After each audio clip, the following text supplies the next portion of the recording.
Well, greetings. This is Jim Wickens from NFL Draft Fanatics, and I am going to be joined today by Jolene and John, and we are going to go over the defensive linemen and the wide receivers that we think right now are day one or day two NFL draft picks.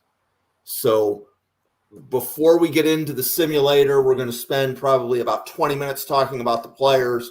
Then we'll talk about how the simulator works because NFLDraftFanatics.com is a very unique simulator relative to all the other draft simulators out there.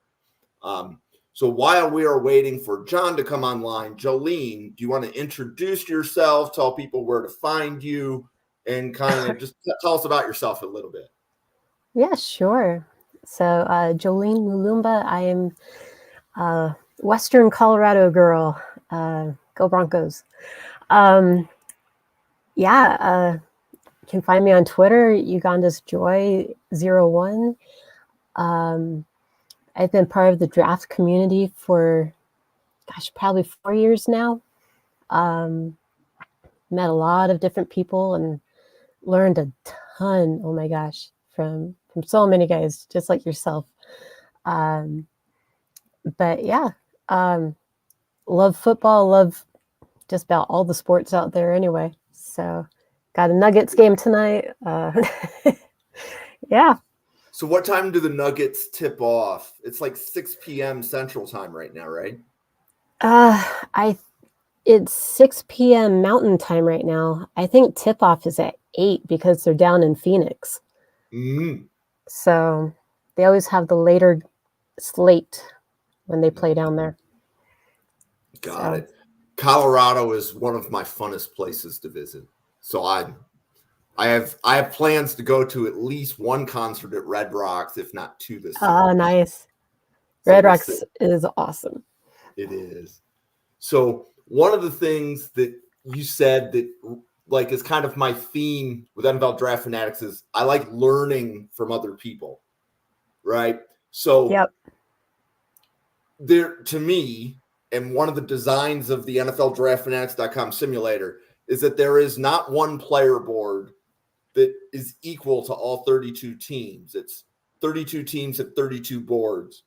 So people come on the podcast and they start talking about their rankings. It's more of they like somebody better. So exactly. So part of what we want to talk about is maybe not the players that everybody agrees on, but if there's a player or 5 or 10 on your list that are, let's say your grades look more unique than consensus, I'd rather talk about the 10 people that are different because sometimes it just takes a while for those other sites to update, right? Whereas maybe from a podcasting or analytical standpoint, we can be a little bit more agile. But one of the things that I noticed, like as I was looking at Jolene's list, is Jolene had 44 different defensive linemen and wide receivers going on day 1 or 2. Last year in the draft, 39 went, and that assumes that Will Anderson, who was listed as a linebacker, is really a defensive lineman. So Will Anderson, a linebacker, we're down to 38. Right. Yeah. I think in my list, I also have, oh my gosh, I'm forgetting my names already. I'm showing another guy as an OLB. You see, and I did. So I created a filter so that I could do a count. So if there's a linebacker you want me to add to the list, we can add more to the list. My gosh, I can't even think of his name now. Why am I so Speaking of which, there's going to be a running back and linebacker episode that NFL Draft Fanatics is doing on Wednesday. So maybe that linebacker's name is going to come up. It's possible, you know? Yeah. Verse.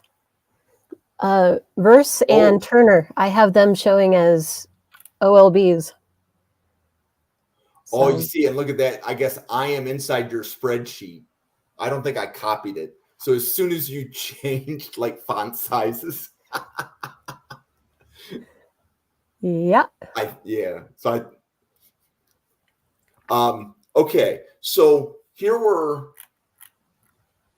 so Johnny Wilson was one that was a wide receiver from Florida State. Can you talk a little bit about him because you have him higher than consensus? Okay. So Johnny, where are you? Yeah, I mean this wide receiver group is insane. Just lights out compared to last year. I mean, in my list, I have 4 wide receivers in the top 20. And last year, I mean, we had a couple go early, but not a huge amount. And they really haven't had that much production this year either. And the wide receivers that went early, they still went what I would say earlier than consensus. I agree. Yeah. Right. So I mean, JSN maybe the right area-ish, but still. Right. Yeah. So Johnny, I have him around 52 and his teammate 54, Brian Thomas Jr. I actually swapped those guys. But yeah, just looking at speed, height, hands, really it's more of having all of my receivers against each other. The ranking part I'm still playing around with. It's more of where I would be comfortable of taking some of these guys. And also, I mean, there's so many, like your offensive tackles, your guards, your corners, safeties, they're all trickling down the board and they're just pushing some guys down. And so Johnny, I don't know, he has some great chemistry with Jaden Daniels this year. Heck, all those LSU receivers, they're just having way too much fun. You got Neighbors in there also, and I have him, top 5, I think. Yeah, so I definitely see him top 10 on nearly every board that I look at. Yeah. And depending on what type of player you're looking for, I mean, he might end up even going higher than MHJ, which would be insane. But I mean, he just has that lights out speed factor. He's kind of that Tyreek Hill figure, and teams would love to get their fingers on that. Yeah, so one of the things that I noticed with Neighbors, so there is a New York Giants fan somewhere in the world that uses the simulator, and they have Neighbors going higher than Marvin Harrison Jr. to the Giants on the simulator. I don't doubt it. Yeah. I really don't doubt it. I mean, what are your general comments? Like when we look at the wide receiver class as a whole, like last year, most of the receivers at the top, like at the top 65, were smaller. Like Jordan Addison is small. JSN is not a big wide receiver. No, not at all. Like if you were to compare last year to this year, how do you is it like a normal prototypical X wide receiver class, or how do you have a generalization there? Honestly, yeah, there's a lot of your boundary receivers are in this class. You have Coleman, you have MHJ, you have Neighbors, all these guys, you can stick them at the boundary and just say, run, and I'm going to throw you a 50-50 ball, So much height in this class. It reminds me of how, what was it, 2 years ago? Like, all the quarterbacks were short. And so, therefore, they all dropped in the draft, right? Ritter and Howell, and Howell's not that short, but he fell.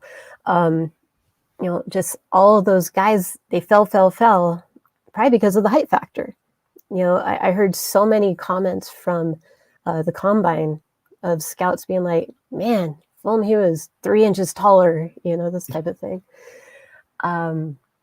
They'd be a day one pick.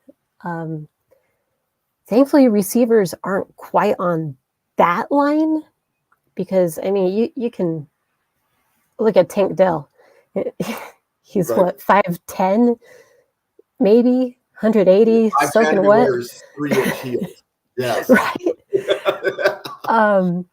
And he is just lights out this year. He's doing great. I was worried about him on the physicality part. I wasn't sure if he was going to last at the NFL level. But, he had a great career in Houston. And he stayed in Houston. That's kind of fun. But yeah, there's a lot of size this year. One of my favorite guys, Xavier Legit. I'm calling him Legit. From South Carolina. He's another tall guy. Keenan Coleman, tall guy. There's going to be some great receivers for some great teams out there. And if you had to make a prediction now as to how many wide receivers go in round 1, is your over under 6? If you have to go 6, are you going to go over or under that? Oh, man. And people might be taking betting advice from you, so I don't want you to feel any pressure at all, right? Man. I think it would be a push. I think 6 could very well be the number. But with it being such a deep class, teams might wait. So that's going to be really interesting. Yeah, so a couple things to think about with wide receivers. So when a wide receiver enters their second contract, if they are in the category of the Justin Jeffersons and the Stephon Diggs of the world, that second contract is stratospheric. It's almost as bad as a franchise quarterback. Right. So having a rookie wide receiver having a wide receiver for 5 years on a rookie team, right? So what I would say is there's going to be 3 or 4 wide receivers that go in the top 20. I think that, right? And then that back of the first round is where do you want your cost control? Because a team could trade up saying, we want that quarterback on the 5th year. Or we want the wide receiver on the 5th year. We want the 5th-year option. Brandon Beane of Buffalo talks about that all the time. That in many cases, it's better to be picking at the back of the first round. You get the 5th-year option. Yep. And that's going to help your cap management as you move along. So, for sure. And not just wide receiver and quarterback, but offensive tackle. Those guys are pretty darn expensive too. So, and this is an amazing class for offensive tackle. So yeah, and we're going to schedule an offensive tackle or an offensive line podcast because the offensive line still have to schedule, and then the cornerback and safety still have to schedule. Okay. Yep. So we're going to be doing these for every position group. So you'll get an invite to those soon. Awesome. Okay. So pivoting then from wide receiver to defensive line. So okay, so we're talking like interior defensive line or edge? Yes. So the reason that I lumped defensive line in is a lot of times teams want versatility. They want somebody that can play the 3 and the 5, or the 5 and the 7. Then there's some traditional edge players. I've also noticed that, like, for example, one of the other players, I'm looking for him. The guy from Arkansas, there we go, Landon Jackson. Okay. Where is that? So he's listed as edge here on Draft Fanatics. The initial assessment was that he was a defensive tackle. Oh So, gosh. what is your assessment of him, that he's definitely edge, Hmm. or would he be like a 5? He could go 5'9", 5 technique, 9 technique. What's your assessment there? Yeah. Yeah, I think this is one of those guys who can be hands in the dirt or standing up. It's going to be all about the system that he gets drafted into. You know, is it going to be a 3-4? Is it going to be a 4-3? Is it going to be, you know, just the even odd splits? You know, you could either have him be your tackle lineup, both sides of center, or your nose. I don't think he'd be a nose. He'd be more like defensive edge, possible offensive or outside linebacker. Um, Okay. he has good size. He has great speed. So that's why I think he could just be about anywhere on those sides. I think he could move around. Okay. And you had a higher ranking on Colin Oliver than consensus. So what can you tell us about Colin Oliver? Good question. Let me track him down. Ah, yes, Oklahoma State. Um, do notice that he's getting pretty close to the hundreds too. So, Yep. you know, he just has some really good reps that flash. And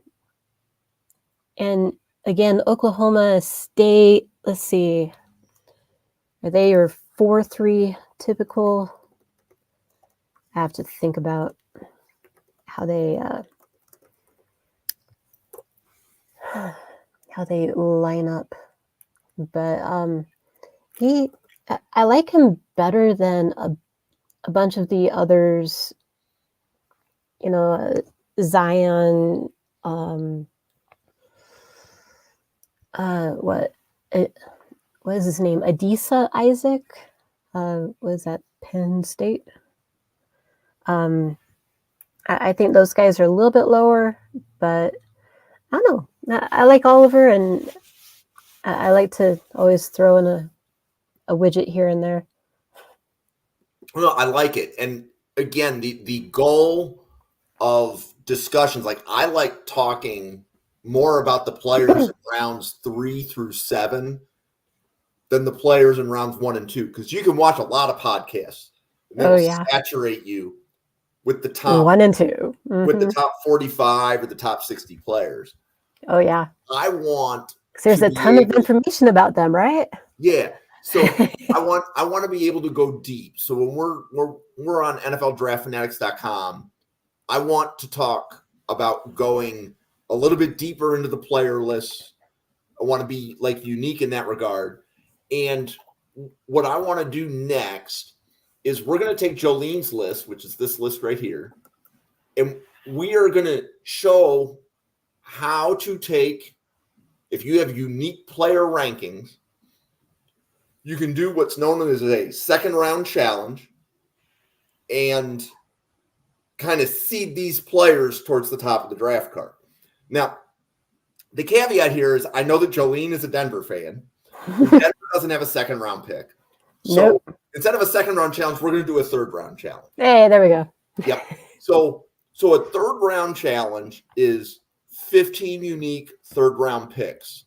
So one of the reasons I color coded is so that I knew which players to grab in round 3 and which ones I knew to grab in round 1. Kind of thing. There you go.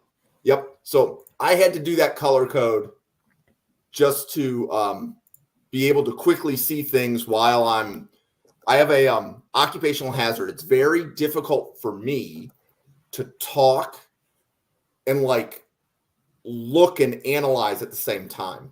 So, but here we go. So this is a third round challenge right here.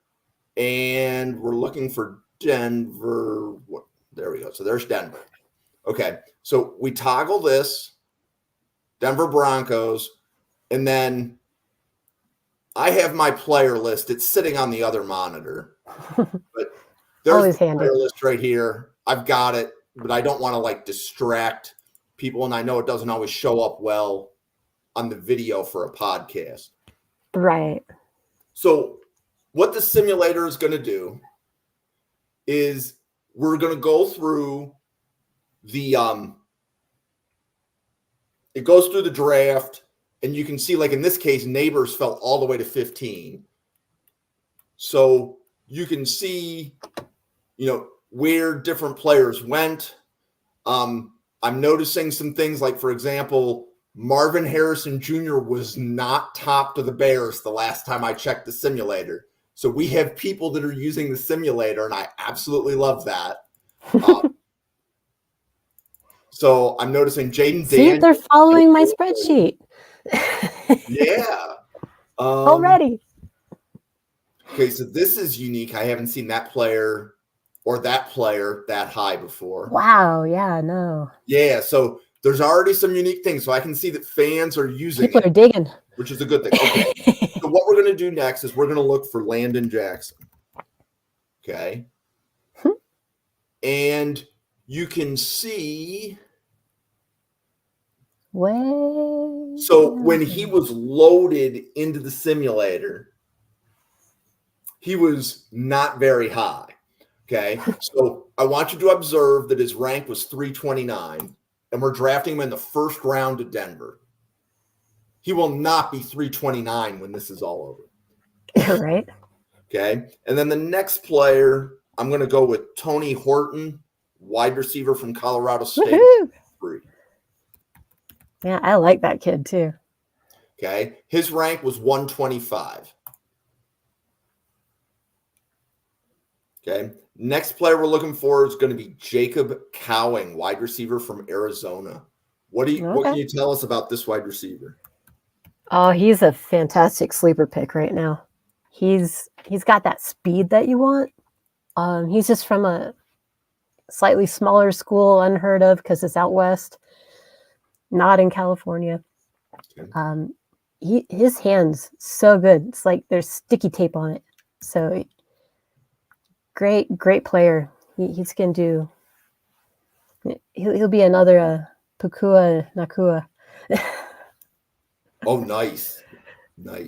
Okay, so the next pick, we did Jackson, we did Cowing. The next receiver we're going to do is Leggett. What can you tell us about him?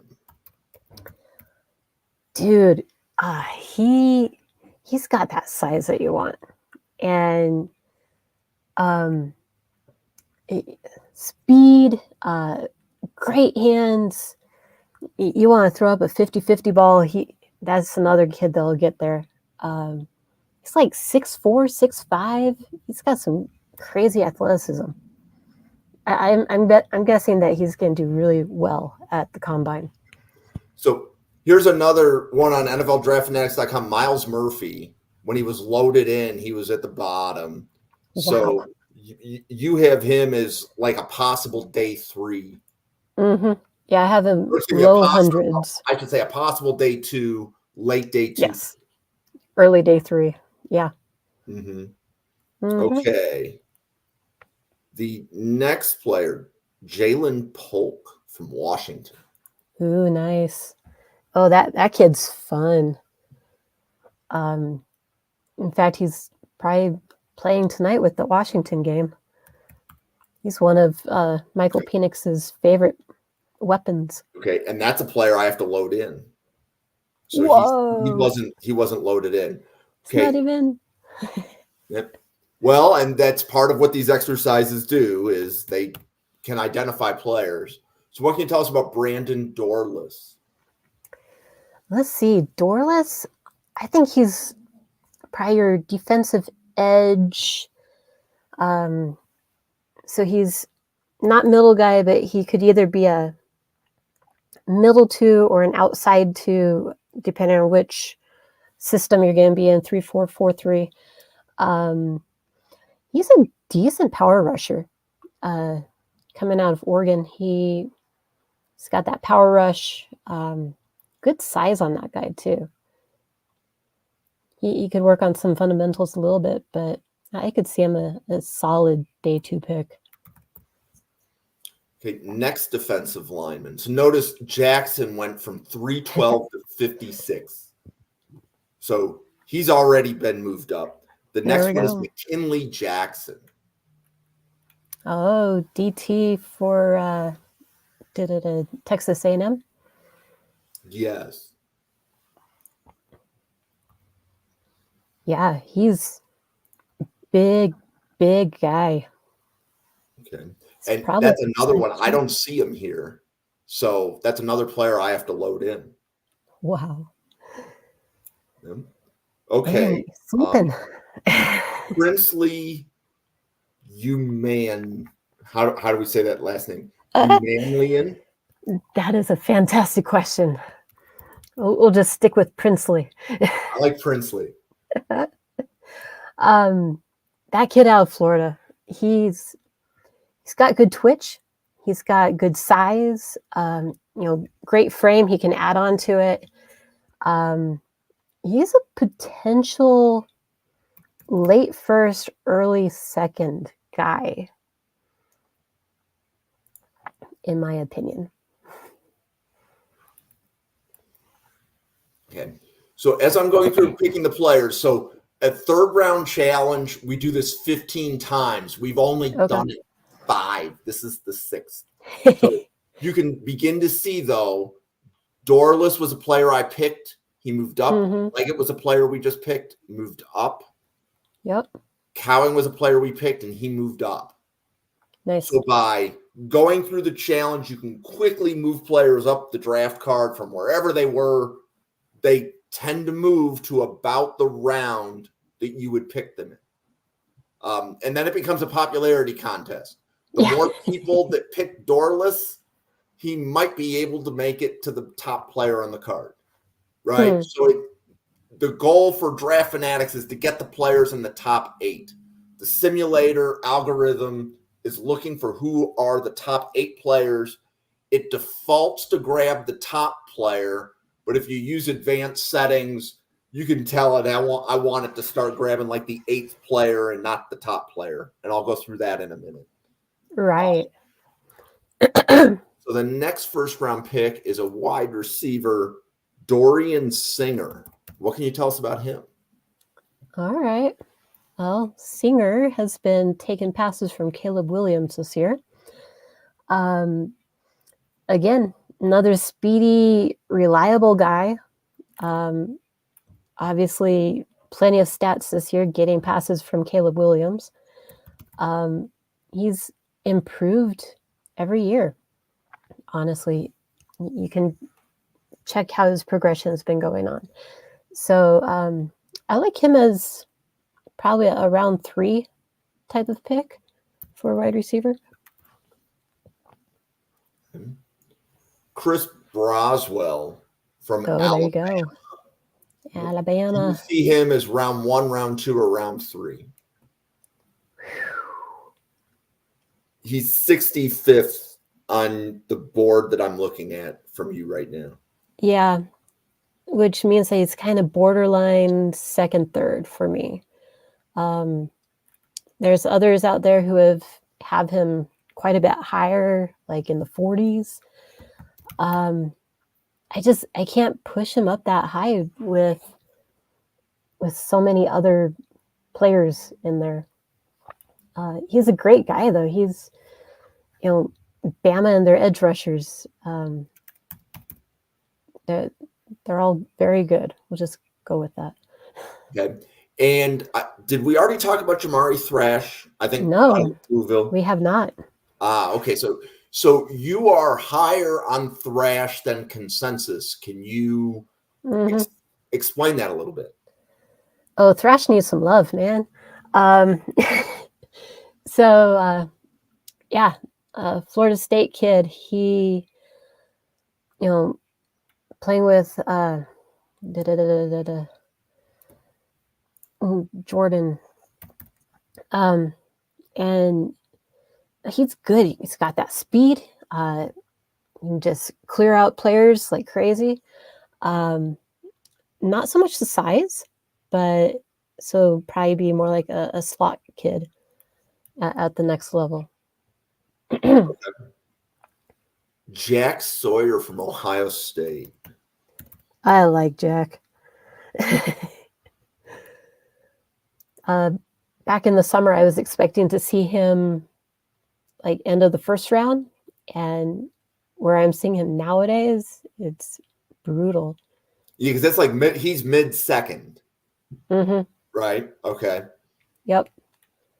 But another guy that has good power, good size. He's your pretty much an authentic outer linebacker, or off-ball linebacker, whatever you want to call it. So. Okay, so one of the players I was just looking for was Adonai Mitchell, wide receiver from Texas. So, yeah. So Mitchell's here. What I'm curious with is where he's going. So I'm scrolling now to look for Adonai Mitchell. Right there. And he is on the Cardinals board as a first-round pick. I'm talking with some friends, okay?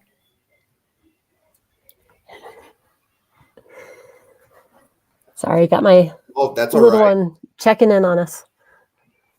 Okay, so we'll find a different. You want to say hi? No. She doesn't want to say hi.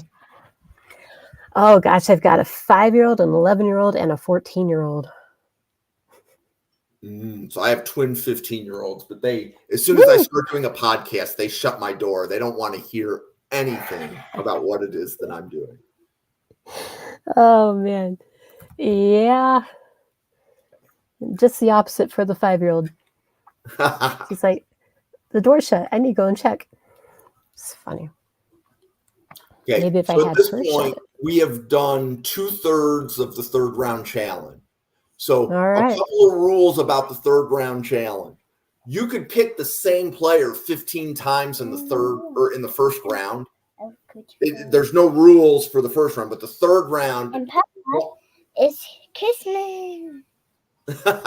Go ahead.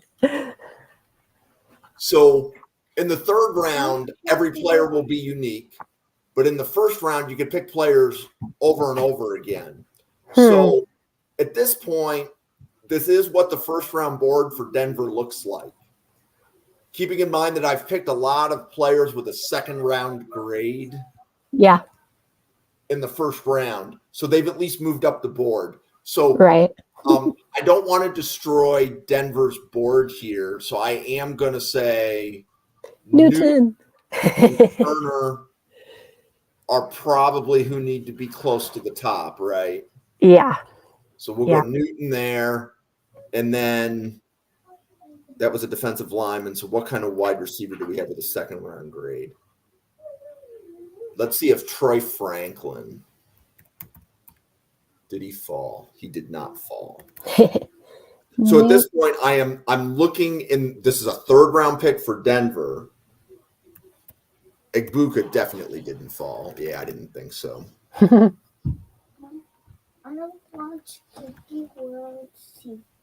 Wilson didn't fall. Did Brian Thomas fall? No, he did not.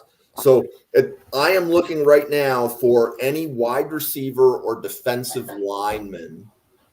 Like, so if you look here, there's Landon Jackson. He's still sitting in the third round. So at this point, he's 67. I will draft him, and that should bump him up a little bit from 67 to something else. Okay. I was surprised to see Mason Smith still there, too. Okay. And then another wide receiver, Egbuka.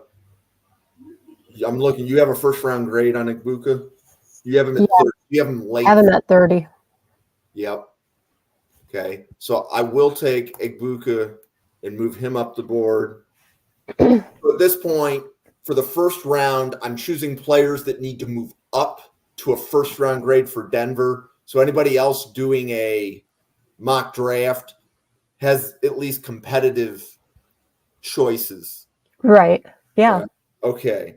So you have Sweat at 42, and he is the 61st player here. So I'm going to take him in the third round, and that should move him up. quite frankly, I'm hoping that if Denver can trade down and just keep trading down, grab Sweat like around 32, 33, because he is so good. I would love to have him in orange and blue. Okay. So now I'm looking, did Dallas Turner get picked? So Turner Nope, should be he's still available. there. Yep, he's there. He's in the middle. Oh, yep, there we go. Thank you. No problem. Again, talking and thinking, it's not as easy as it looks, everybody. Yeah, when you're hosting, it's hard to multitask like that. Yes. Okay, so let's look for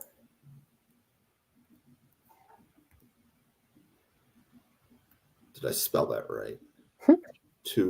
Okay, so JT Tuamalo from Ohio State is already off.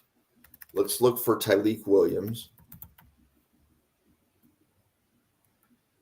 He's already gone. But again, you have second round grades. This is a third round pick, so that happens. Yeah.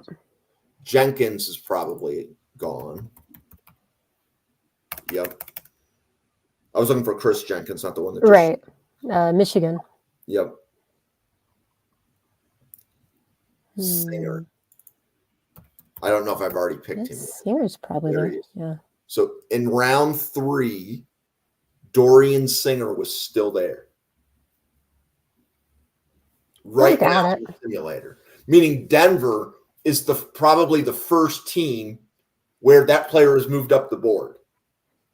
Right? Because, probably. Yeah. Right. So meaning that there would have to be 31 other analysts to go in and do this for their respective teams to get the board set up appropriately. Right. Okay, so this Rome should be a first round pick, right? Yes. I have him ranked 13th on my board. Rome Odune. Yep. This is the 13th iteration out of 15. All right. So we're hitting the home stretch here. So now, Rook, you have a third round grade on, if I remember correctly. Yep, you have him at number 85 on your board. I was going to say probably in the 80s. Yep, but that's a third round grade. Yes. Yep, about middle of the third. And that sounds about right for him. Okay, so now this is what the top of Denver's board looks a little bit better now. Yeah. Okay. Yeah, that's very believable. So we have two more first round picks to go for Denver. Okay. So Jolene, is there anybody that you want me to look for a first round pick to Denver to get them towards the top of the board? For the first round? Yeah, and it doesn't have to be wide receiver or defensive line. Just like, is Chop Robinson available? He hasn't been taken. Might be.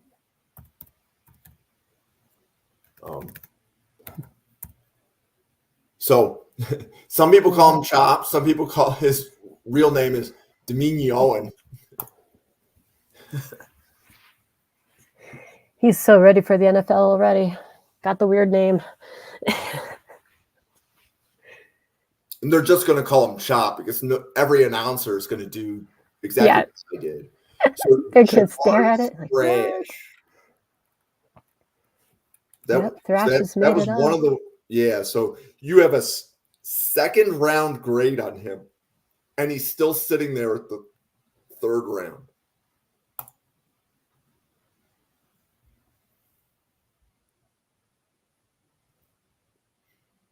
Okay, and this is the last part of the third round challenge. So is there another player, any position, has Keon Coleman been picked?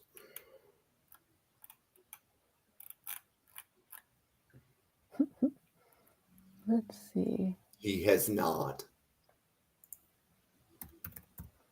I'm surprised that Kinchins has already gone too.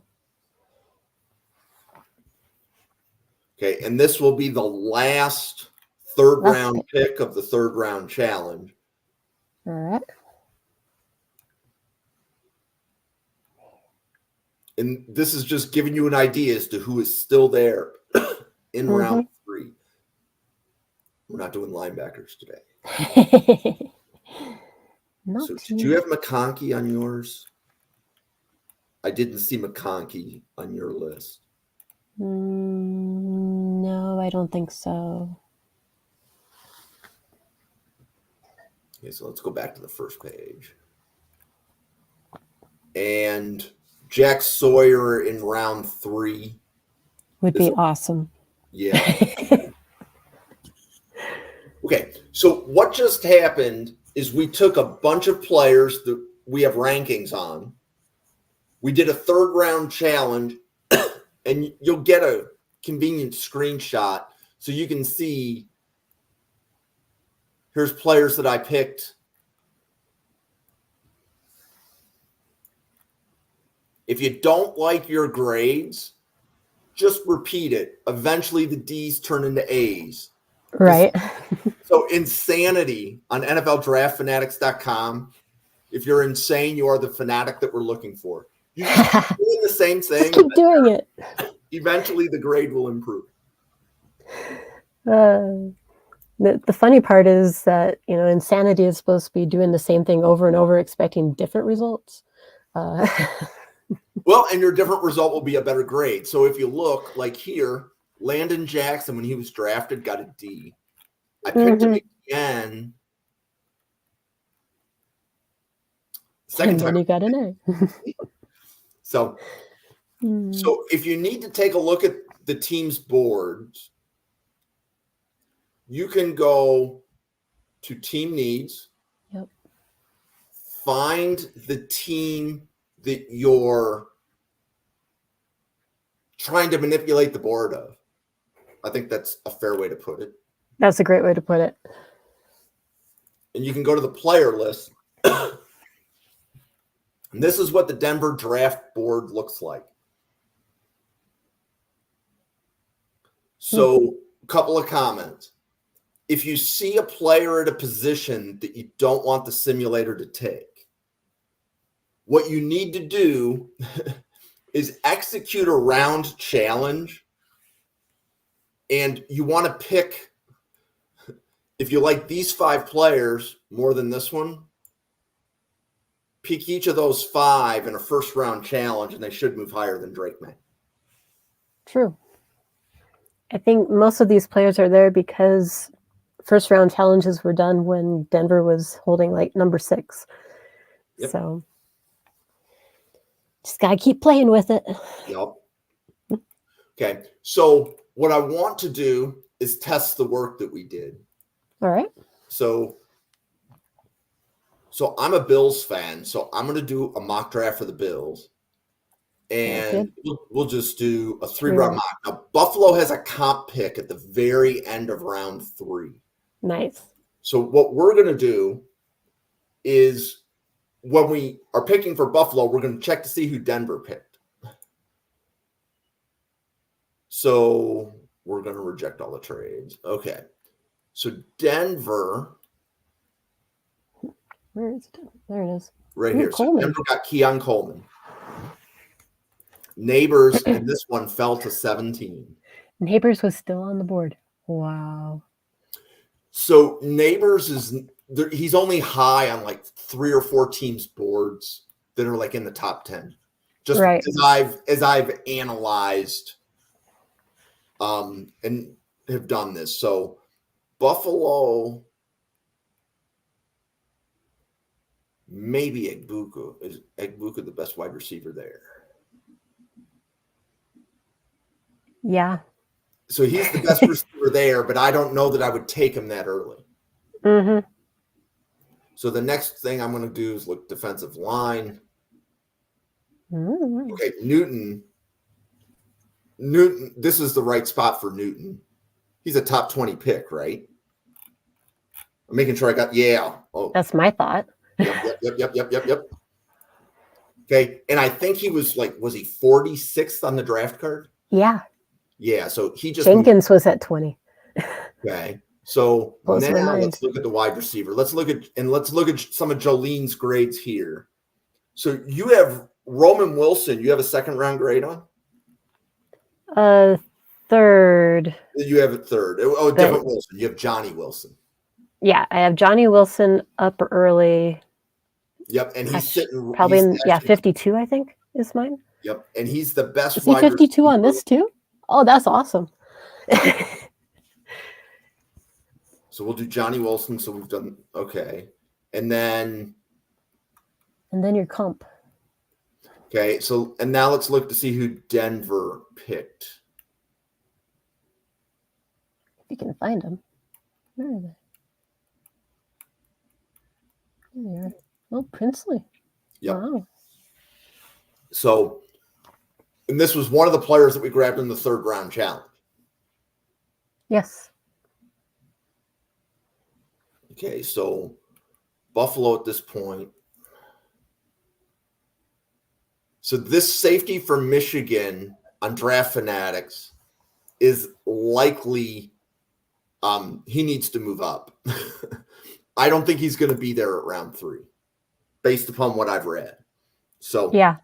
if that was Buffalo's day 1 and day 2, I think there would be a lot of fans that would be ecstatic. Now, again, the boards move. So Newton, at the time I picked him, so if it's player 1 through 8, that would be an A. If that's player 9 through 16, that would be a B. So Newton was somewhere between, I believe, 17 and 32. Wow.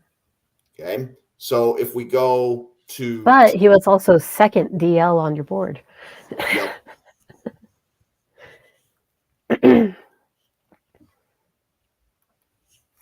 Man.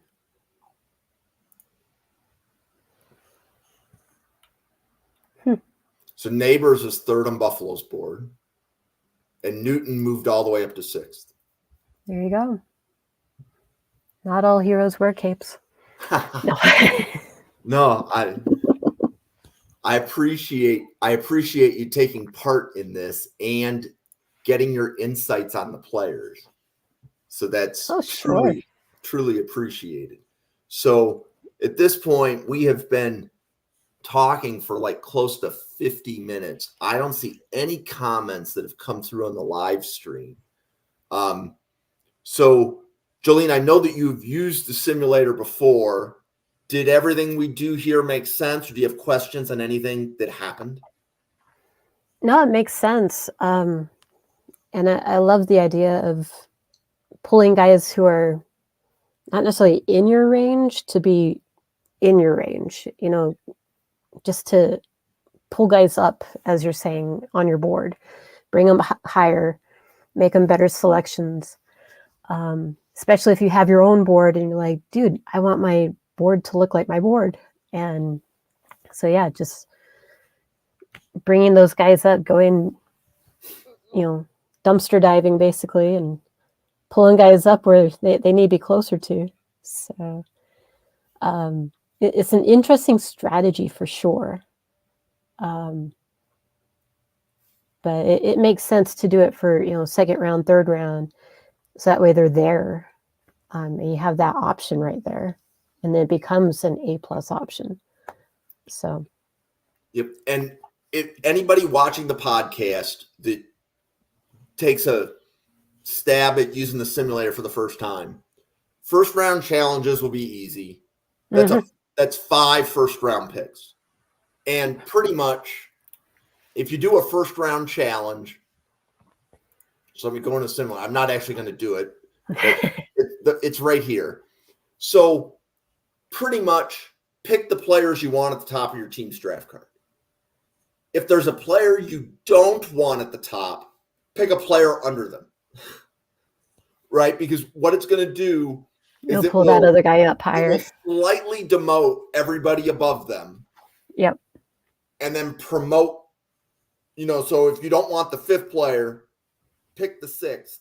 It'll demote the top 5. Then if you pick the 7th player the next time, it'll demote the player. More and more. Domino effect. So yes, so you need to give somebody a lot of demotions for them to move. They will not be demoted after just one pick. And here'd be a great example. So last year, somebody, I saw it because they posted it to Twitter and it came through my feed. Somebody traded Buffalo's first round pick to the first overall pick in the draft, and they selected a punter. So it put the punter at the top of the Bills draft card. So anybody that did this simulation had Buffalo taking a punter in the first round. So what I did with one other person is we did a third round challenge, and we just picked every player that we wanted ranked higher than the punter. But you never pick the player twice. And after 2 third-round challenges, the punter was now being selected. He was gone. Kind of thing. So if you choose, I hope it was a good punter at least. No. So if you choose to use a second-round challenge, you can use it in 2 different ways. The players that you pick will be getting a second-round grade. But if there is a player where you're like, if he's there in round 3, I want him at the top of the card, grab him in the second-round challenge. The same way that for the third-round challenge, there's a really good chance that some of the players that we picked today will be there for Denver's 4th-round pick. They're going to be sitting right at the top of the card. Yep. So the challenges can be a good way once you start getting a feel for, well, we're not going to take that position in rounds 1 through 3. Like Buffalo's not going to take a tight end in rounds 1 through 3. But if there is a tight end that's sitting there and he fell to round 4, pounce on him. Right. And you could do the same thing with whatever other positions. Like we're not going to take a quarterback in rounds 1 through 3, but if there is one that fell to the 4th, we would probably take that type of logic. Take them in the third-round challenge. They'll move up high enough on the card that when it gets to the 4th round, they should be sitting up at the top. Yeah, that makes sense. So, okay. So, Jolene, thank you very much for joining us on a Friday night. And tell your children that I appreciated that you could give an hour to NFL Draft Fanatics. It's much appreciated. I'll let them know. Fantastic. And I look forward to being able to do this again. It's always a pleasure to have you on the show. I appreciate it. Okay. So we'll see you next time.